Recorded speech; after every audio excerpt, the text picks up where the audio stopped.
Hey guys, welcome back to my channel. So this is going to be a preview of the Bloodstorm Unlikely Allies event held in the Netherlands on Saturday the 27th of January. I'm doing a preview just to get people a bit excited and to show what kind of crazy lists you can maybe bring to the event. So as you can see here, we are playing in a double style tournament, which means that on each table you have 4 players, 2 people on each team, and you play with 3,000 points per side. So that is per army only 1,500 points, which is quite small for 9th age. Normally you would play 4,500. Now we're going to play a lot less. And in addition, well, it's an allied tournament, so that means that you have 2 players per side, 2 armies per team. There's some custom scenario rules in this event, so you can, as it says here, trusting each other is hard, but getting to know each other is even harder. So you will get 5 objective points, but you can use them at step 1 of the pre-game sequence to lift restrictions between the 2 armies. So the restrictions that you have is that there's going to be secondary objectives. They will be random. You can spend 1 objective point out of these 5 to choose the secondary objective. All units lose commanding presence, so also the general, you can spend 1 point to activate commanding presence again, etc. etc. There's a couple of different ones here. Most striking one is this one, I think, that all units in the armies are subject to animosity, and you can spend 3 objective points to ignore the rule. And animosity for those who played Warhammer Fantasy Battles. Basically, for every unit at the start of the game round, you roll a dice, and on a 1, they just attack your own unit somewhere, I think. 2 to 5, they don't do anything for this player turn, and 6, you go closest to or you charge the closest enemy unit, something like that. So that's some nice wacky scenario rules. Then we still have the round-specific scenarios. So then this one is hold the center, basically. So you have to conquer the center of the table with some secondary objectives. We have a diagonal deployment with domination, so just victory points. And then we have one where you have to be in the enemy deployment zone. Normally the phrasing of these is sometimes a little bit different from the main rulebook, so there's still some variety there. And then we have the army list, which is still going to be announced. So what kind of stuff can you put on the table with this? One of the few things I thought of was to make a list with ogres. So then you can go as elite as you can with ogres, which would be quite funny, because basically you have 1,500 points to spend. So you can take possibly the most expensive ogres that you can get and see where that will get you. So for the core units, we will need sufficient points in core. So 6 bruisers kind of fits that bill. Then we want probably, Tusker Cavalry is actually more expensive than the mercenary vets even. So Great Khan, I would probably play it. You can go with a wild art list, that is also quite cool actually. So then we take a Mammoth Hunter. I don't know, is this going to be possible even? If we put you give him Wild Art. So with Wild Art, he must be the general. There's some special stuff there. Wild Art, and then you make him the general, and you put him obviously on a Rock Aurochs, because that is just amazing, especially at these point levels. So you have a 540 point naked Mammoth Hunter. Leader of the pack doesn't really do anything in this situation. You can give him Vanguard, I guess, only if you're on foot, because Vanguarding Rock Aurochs. You can only have one option of these, so he is going to be on foot if he Vanguard, so that's a good thing at least. So equipment-wise, what would you need on a Rock Auroch in an event like this? Not really that much, because the light armor doesn't really do anything. Maybe the Yeti's Fur, -1 agility, Calculant's Resilience, no. You can still get an artifact, but it doesn't really do anything, I guess. No. Like a Storm also doesn't. Oh, -2 offensive is quite funny. What is the defense of a Rock or Rock? It's going to be 4. So yeah, the Liger Storm is actually quite interesting because then all the enemies in base contact will get -2 offensive skills. So anything with offensive 4 or lower is actually going to hit you on 4+ instead of on 3+, and anything with offensive 6 would normally, or higher, would normally hit you on 2+. It's going to be 3+ now. Like Stone is kind of funny on this guy. You could also still get. I was looking at the Obsidian Rock, but it increased in price, so you cannot have both with like a Stone. You can also instead just go full aggro, go with a great weapon with Cleansing Light or something. Cleansing Light is quite scary. I think this is quite a cool setup for your general. If you go with ogres, chain beasts, we can only spend 180 points left, so that is quite restricted. Because if we even add a supplement giant, we're over. That is the downside of 1500 points in total in your army. We were going for the most elite ogres we can build, so we will definitely have bruisers. We'll have 6 of those. And then I don't know how many units you normally minimally need in this setup, but probably we just want to round it out with some nice Tusker cavalry. They dropped the rule for Bloodstorm. They added at some point that you also had to halve the max additional numbers of models in an army. This is bonkers because this is just legal. So this would be a 1500 point army. It gives an error because you need 3 units. This guy is a general. Why did my wild art go away? Oh, you cannot take bruisers with wild art. Okay. Now we have to take tribesmen, unfortunately. Let's see if we can get there anyway. Well, we are now at 1500 points exactly. So there we go. This is going to be a minimum of 3 units. I think the general doesn't count as a unit in that case, right? So then we might have to do it a little bit differently. Let's see if we can get rid of these Tusker Calf then. Oh, we can still get the Tusker Calf. Just a small unit, and then do the Yetis still fit in there? That would be amazing. Oh wow, this is golden. This is amazing. Musician? Yeah, there we go. Yeah, so this is cool. So this is going to be the type of list that you can encounter for the event.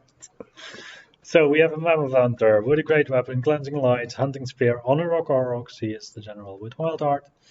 Then we have 6 tribesmen, so a decent block of tribesmen. You have 3 Tusker Calf and you have 2 Yetis, and that is your full army. I think it might actually do surprisingly well. One of the issues is that you only have 2 scoring units, but then again, you're going for a minimal build here with just 3 units that are basically as expensive as you can get with a Rock or Rocks next to them. Yeah, so if you play ogres, this is definitely something to consider. Then we'll go to the next one. Let's go for Beast Herds. So I played with Nick one time, and then we went for a full Minotaur build. I'm not going to do it now, but it's basically you can fit in. I'm just going to show you. You can fit in 2 times 6 Minotaurs. Core doesn't really matter. Take 2 units of Wild Ones, and then you can still put in it. I don't know what we did. I think we had a Minotaur Chieftain, so we had a Minotaur less. And then you have 200 points left. I think we put in some Centaurs just for the wackiness of it. And then you end up with this list, more or less. And then, yeah, 6 Minotaurs on this scale of battles is just quite incredible. So yeah, that's also an option. What we're gonna do now is something else. So I think I'm just gonna go, not gonna go for the ambushing one. I don't know actually how much of just rubbish you can put on the board. Like the mongrel herd is the one that is ranked. Can they get bows? No, they cannot. The raiders, how many raiders can you take? Ambush and scout, that is quite funny. Probably only one unit though.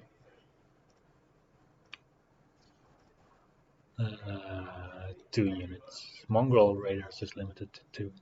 They have bows, right? Yeah. So you can have 20 in a unit. Sounds about right. So that's a core. Then more useless units. Well, feral hounds are quite useless. Basically, the idea here is just going to be to flood the field with useless rubbish. The briar beasts, you never see them actually, but it can be useful, I suppose. Raiding chariots are obviously the best chariots in the game. I don't think they are the best, but we need a beast chieftain. I don't know if this is really going anywhere, but I mean, scenario-wise, it is quite interesting in some sense because you can basically just flood the field with units and just keep scoring with your scoring units. So you do need some scoring units there. Centaurs can be scoring, so you might want some. Yeah, mongrel herds is also fine.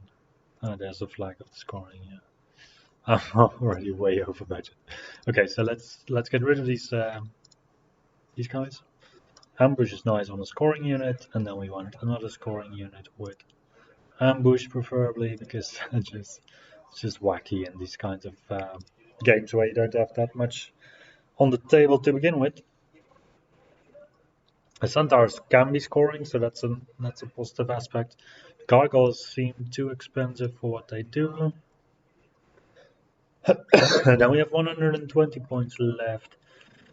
I do want an extra scoring unit in there.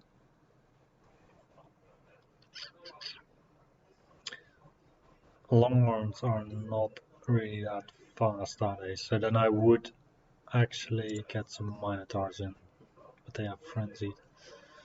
You don't have, after the centaurs and the wild horns and the mongrels, you don't have that many scoring options left.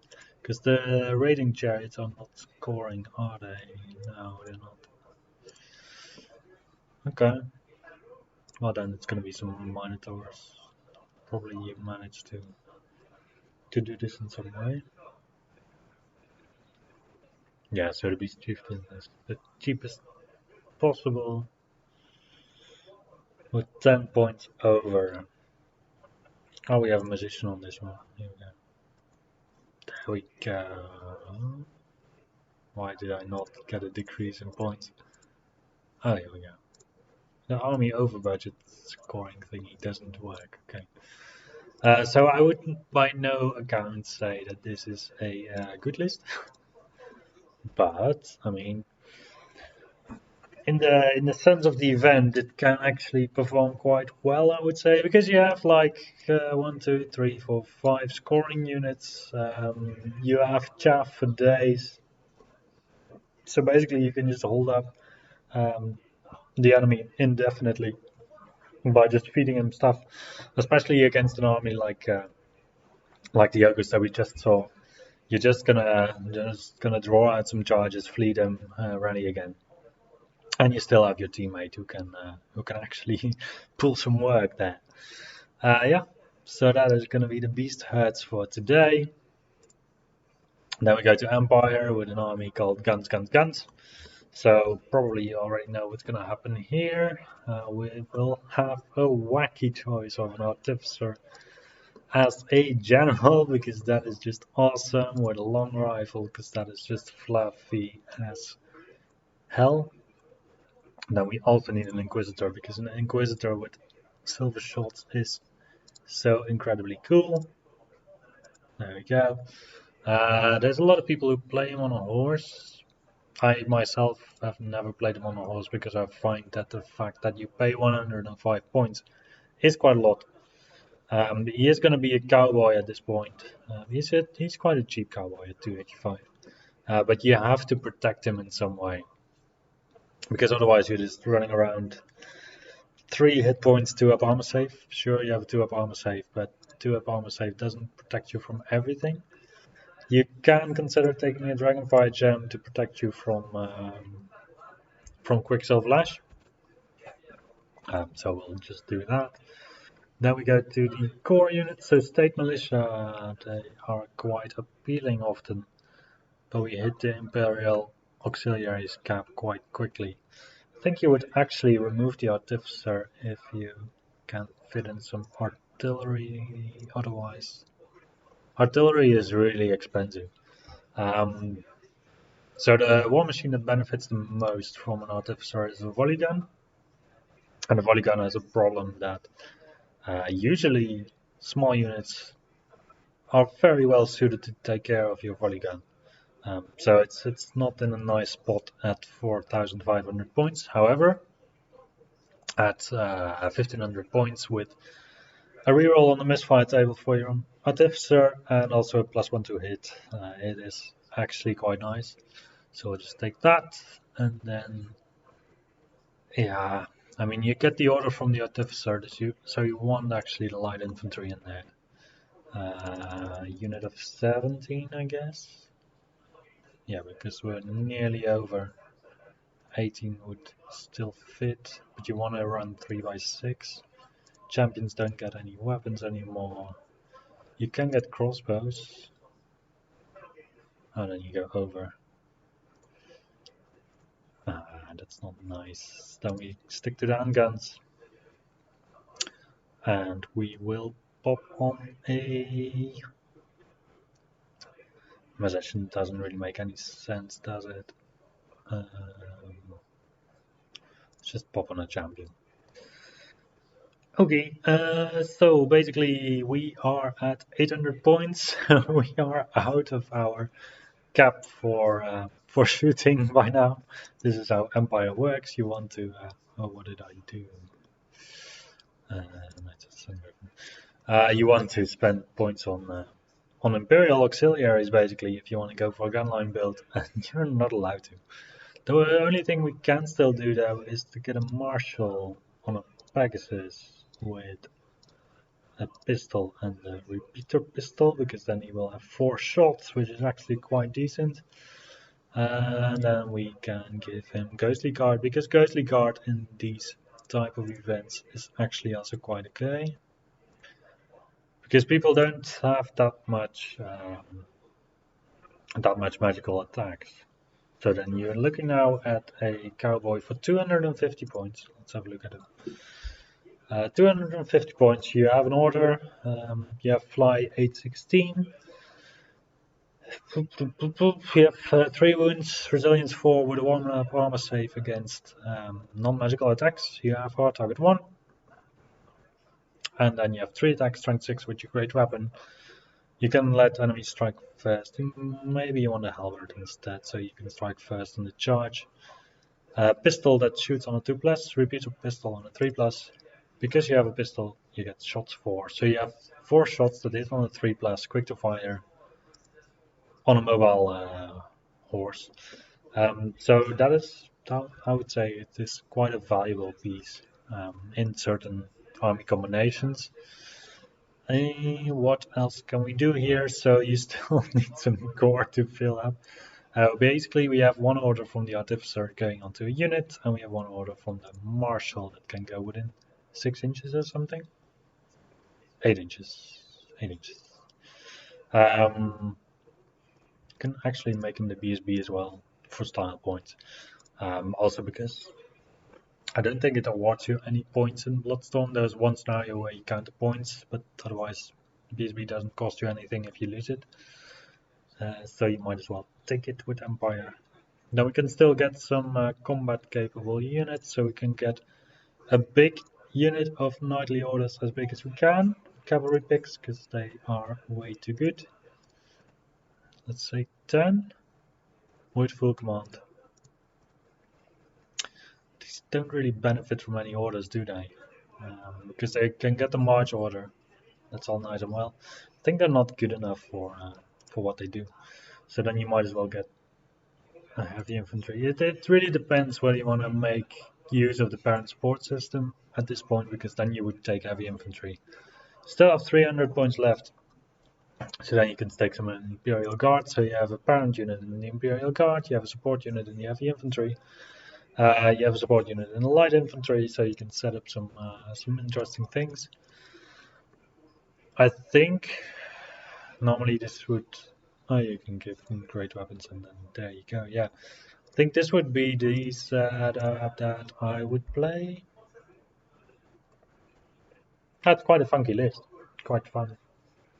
So it's, you could swap the Artificer General and the Marshal, making the Marshal General, so you have Discipline 9 somewhere. But then again, you have to pay an objective point to make use of your inspiring presence anyway. So yeah, the general slot is given away here. But otherwise, it's quite a nifty army. So you have basically max shooting that you can get with a volley gun that quite a lot of people are going to struggle with. Because I actually expect quite a lot of combat-oriented lists. But you have some staying power with your infantry. You have some incredible staying power in the sense that you can take charge with the Imperial Guard, counter charge with the heavy infantry, and stand and shoot with the light infantry. You don't have to meddle with your opponent because you're going to get your corner, and there's not going to be any discussion about that. The Marshal on its own can just fly away and do some wacky stuff. Inquisitor is a nice cowboy, and the Rebeta pistol is, with the silver shots, quite a good counter against monsters and the like. I would gladly play this. I think it gives you a lot of options, and it's quite a fun list. Then we go to the Orcs and Goblins. Let's go. So Orcs and Goblins is an army I have a love-hate relationship with. Mostly the very fluffy Goblin armies that are just a pain in the ass as an opponent. Like the type of army where people go max Madkits, max wrecking teams, and then max Nasher Dasher stuff. I can imagine that the models are great and it's amazing to paint and stuff, but as an opponent, it doesn't make me more happy than other tournament grade army lists. So let's see if we can do something else. Yeah, I mean, the obvious choice in Orcs and Goblins right now, here and now, is to get the Iron Orc Loner, because he's just insanely good in tying up stuff and just staying where he wants to be. Only thing, the question is a bit whether you want to give him Duskforged or not, if you really think you need it. At this scale, I don't think he needs it. He just needs a Grunter and that's it. So you already have Weapon Master with a great weapon, Land Spirit Weapons. So basically you're set for the entire game. And what this guy does is you just block your enemy's lane somewhere. It doesn't really matter where, but you just block him. And that is tactically a great tool. Because of the minimized break tests, I think you have a reroll on the break test, or do you still? No, you're just stubborn. So you have stubborn, and you have minimized break tests on a discipline 8. It's just solid. It's you're not gonna fail that one quite easily, and there's not that much, especially at 1500 points, that can deal with a 2 of armor save risk 5 guy in 1 or 2 rounds. So with Duskforged, he becomes even more tanky, obviously. We haven't seen any builds yet, however, with magic. So let's go for a magic build. I always feel like Orcs and Goblins are quite good at doing range damage from magic. So you have Shamanism, Thaumaturgy, Pyromancy on Orcs, that is quite decent. And then on the Witches you have Witchcraft, Thaumaturgy, Pyromancy. So Thaumaturgy and Pyromancy are overlapping. And then you might as well get the cheaper Witch, which is the Goblin.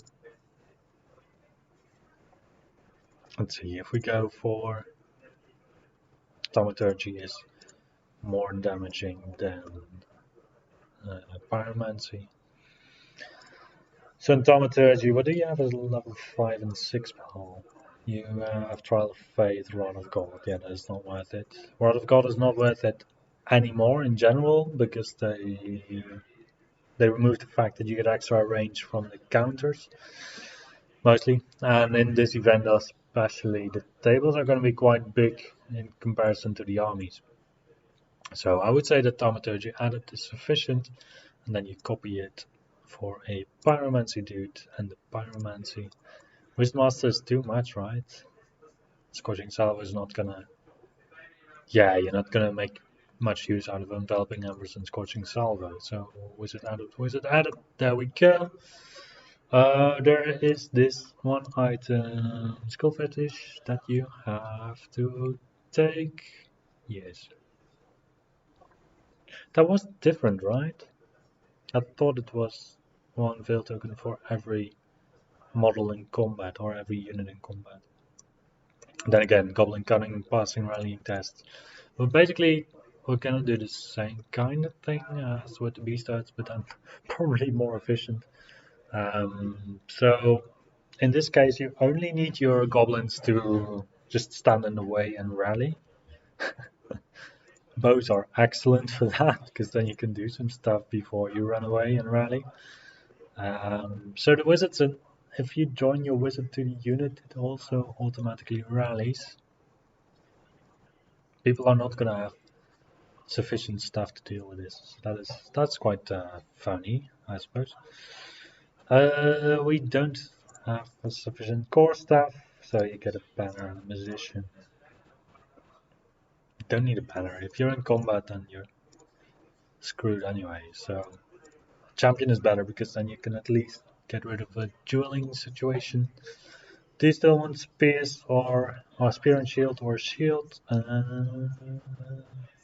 Spears give you some AP if you're getting. So you have strength 2. Strength 2 is sad.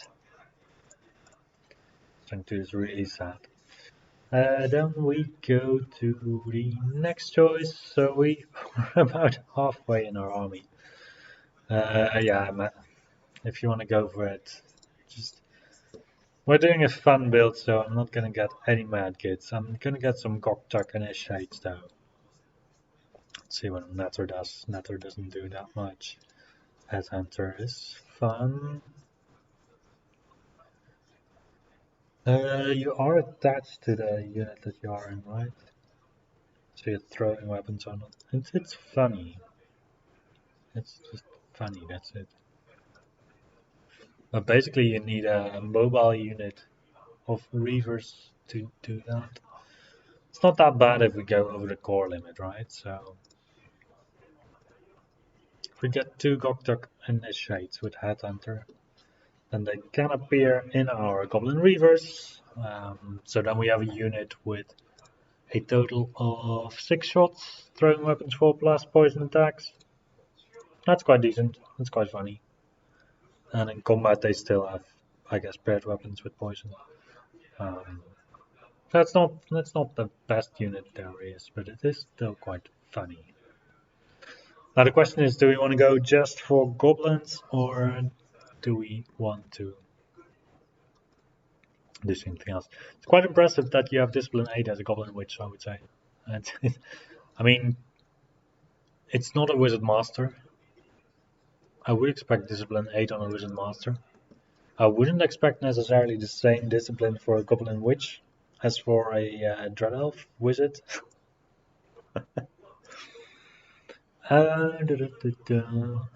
You can get the Goblin Garden stuff if you become a Darmo, right? Is that an upgrade? I think it's an upgrade somewhere. Anyway, so we have some Rebel, we have some Reavers, we have some Coptic Initiates. Yeah, and then it is basically down to what your ally expects from you. So there's basically in Orcs and Goblins, there's always different options. You can go for 2 small darts of Trolls.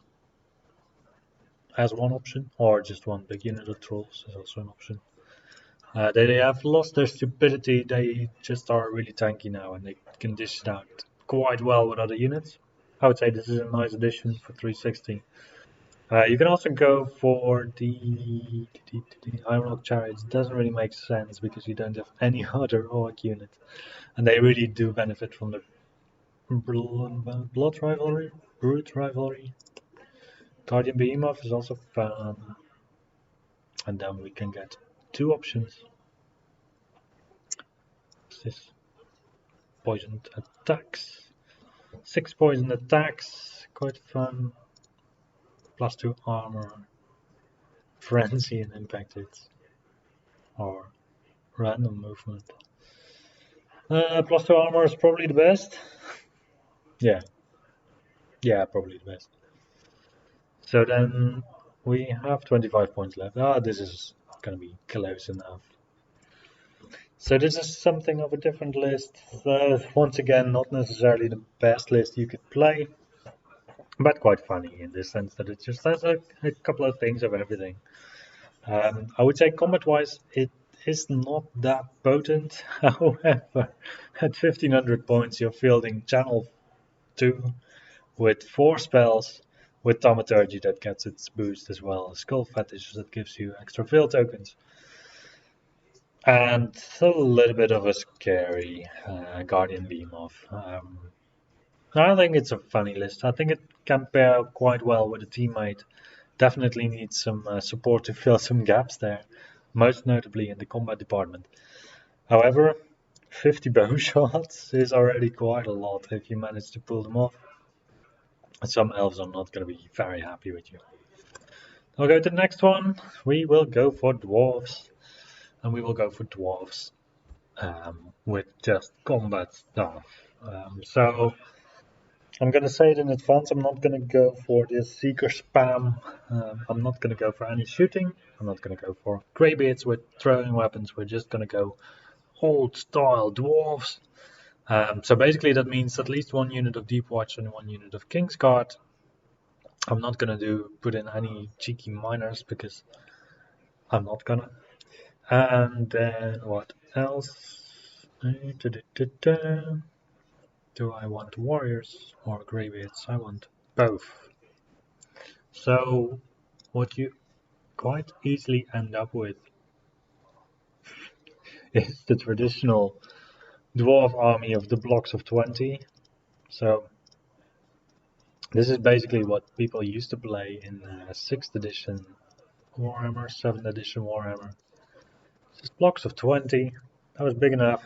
That did the trick. As you can see, basically this is still an army, a valid army in 9th age. You can play it, and the question is how good it's gonna be.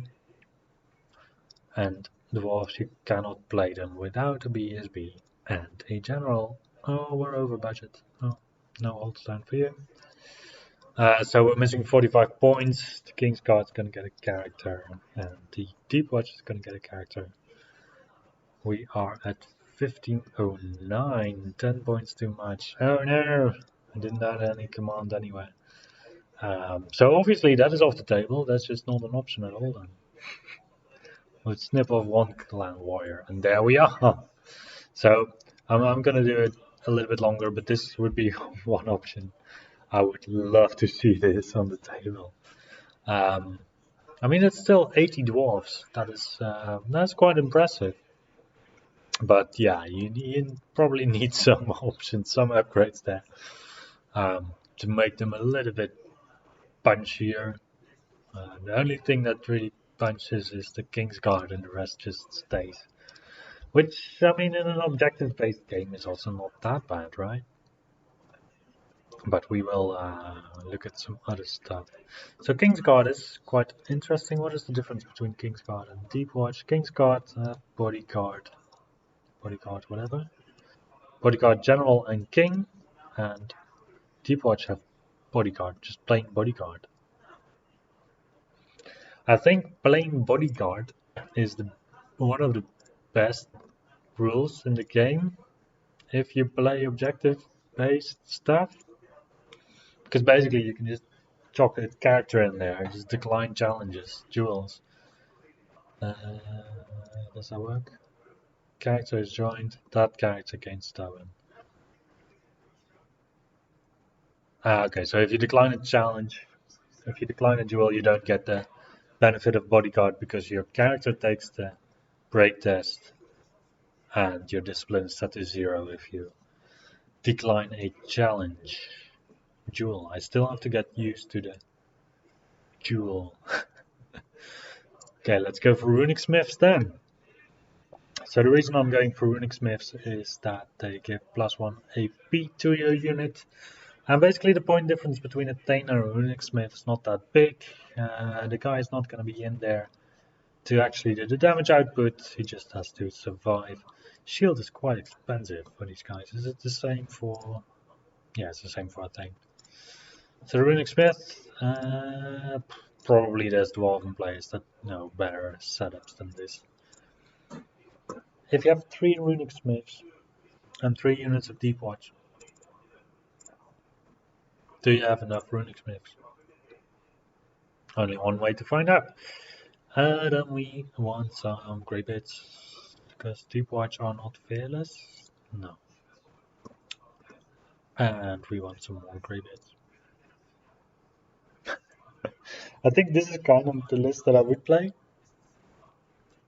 It's utterly slow. I know it's utterly slow. Let's give these guys great weapons. So 5 points over. Well, somebody can probably fix that somewhere. No battle rules. No battle runes on our runic smiths. That is glass. Then there's no real reason to get runic smiths, right? What does this do? +1 AP. Magic resistance. No, then you might as well get Thanes. Thanes. Because now we are fully within the character cap. That is way cheaper than the runic smith. Do we still want something great weapon? I mean, what you can do is that you just field 4 Thanes. Yeah, this is good. This is good. This is it. This is it. So, okay, I'll talk you through it. So we have 3 units of deep watch, each with discipline 9. You might want the BSB though, I don't know. No, you're just gonna risk it. It's gonna be fine. You'll roll the 9s and that's fine.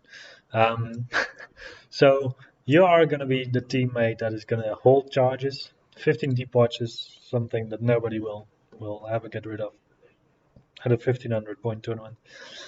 And you have 1 extra Thane to spare, so you will have 3 units of deep watch, each with 1 Thane. 1 unit of them will have an extra Thane. That is the 1 unit that you place in front of the enemy unit with a very scary character or whatever. Because then they will go in, you will probably refuse to duel the first round. You can also just get a champion for your deep watch. Let's just get you a champion for the deep watch. That is way cheaper than this. So let's go back. Deep watch champion. You can also get like a movement banner, right? Vanguard. Vanguard's fun. Relentless. You can just get relentless. Why did I not see this first? Oh yeah, relentless. You can only. Makes sense that you can only get 2 relentless company banners, doesn't it? That's silly Billy sometimes.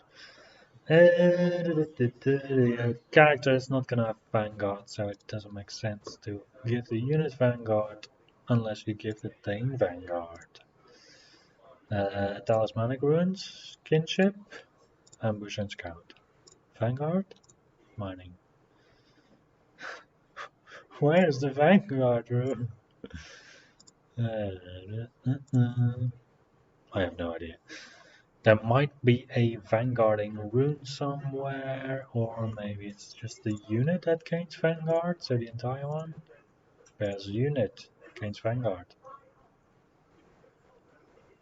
Don't know. I think that works with characters as well. but we're over points anyway already, so I honestly I cannot include it. So I even have to downgrade this. I don't want to get rid of my jams and my great weapons. So then we have one banner of the Relentless Company less. Too bad. What else are we gonna do? You can take the banner off here. Yeah, I think you're just there for the holding power, right? So then, actually, you just don't want great weapons. I want a shield. So then, in that case, there we are. No, too expensive. Yeah. Basically, you get the idea. So let's just go for this. We were already at the idea like 5 minutes ago, but anyway. So this is gonna be your idea. We have a Thane. This is gonna be a general. We have two more units with a Thane, and that's all. Deep Watch. Then we have some great greybeards with great weapons. They give you the discipline reroll for the Deep Watch, because it's a different rule than the BSB rule, so it's not being ignored at the event as well. Then the Deep Watch, they are just there to block everything basically, um, as Deep Watch do. I think this for the event it's quite a suitable army list. But I wonder how well it fares in other scenarios. If you really want to play a battle, I don't know if this is going to be the thing to do. But it definitely will provide you guys with some inspiration for options for the event. So yeah, that's going to be some examples of what you can field. I'm going to be very excited to see what people come up with. And with that, I wish you the best. See you next time.